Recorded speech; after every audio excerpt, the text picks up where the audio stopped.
Hello, welcome back once again. It's your host, Abu Naima, to another episode of 5 Minutes a Game at the Passport Bros Ambassadors podcast. And the other thing that I want to talk about is the expat community, okay? Because I spoke on it in the last episode. Okay, what I'm gonna say is this right here.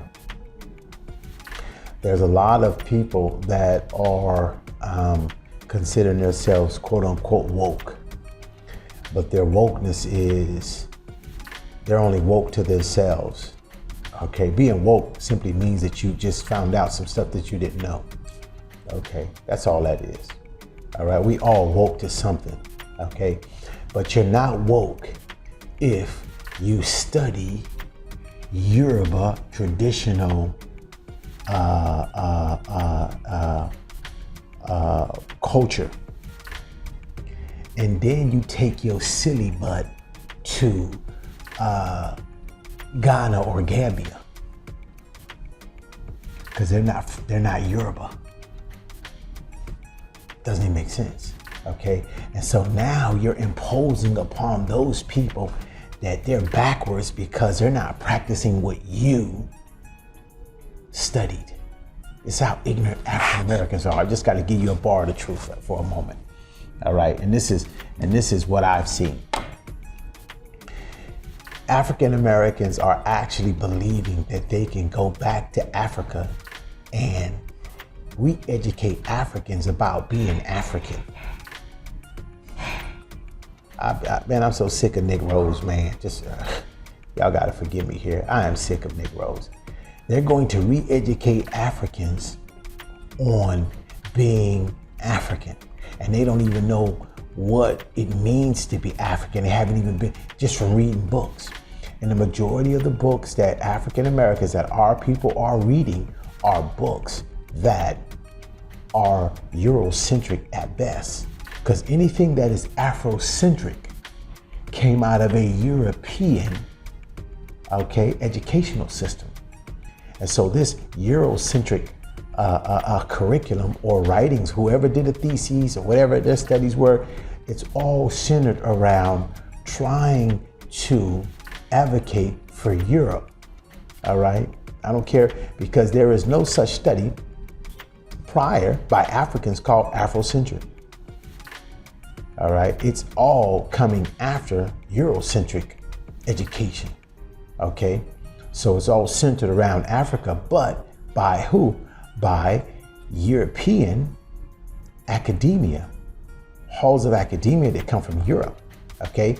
And so a lot of these people, they do get a hold to some books that do come from African scholars, but the books that they get a hold to are translated on behalf of their European counterparts, all right? And so what I'm saying to our people who are expats that want to make the migration, want to go back to Africa, that's all good. Study up on the people where you are going to go to. If you are not Muslim, don't go to a predominantly Muslim place and think that you a Hotepper and they out of line if they not worshiping. This is like common sense. You know what I mean? It's like, it's not rocket science, you know what I'm saying? But this is show you how arrogant we have become with our foolishness as a people. And like I said before, I was a part of certain shows that were going on because I'm an expat. I've been overseas. I have that experience, so I'm sharing the experience that I have, but I recognize that the environment or the community itself was a toxic hotbed of confused and uneducated people thinking that they're woke. Because if you study about one particular country in Africa, that don't make you a scholar on Africa. Okay, all right. So these are the problems that we're dealing with. Is that our people are or a little bit of knowledge, you know, can make a fool think that he know everything. You know what I mean? And, you know, I'm the first to say, you know, I don't know nothing. You know what I mean? And what I would say is this right here: the more I do know brings me into the existence of what I don't know. That's the reality for all of us. So we are all learning. Do not become a person that when you travel, you judge those in the localities in which you go to based upon what you think you know. All right? All right. Humble yourselves. Be patient. Learn, take, and give. You know what I mean? You know, humbly. You know what I mean? All right. So this is the Passport Bros Ambassador, Abu Naima. Exceeded the limit of 5 minutes a game. And so once again, I'm out of here. Peace. You know what I mean? And I'm going to close out with that right there. I'm going to give a shout out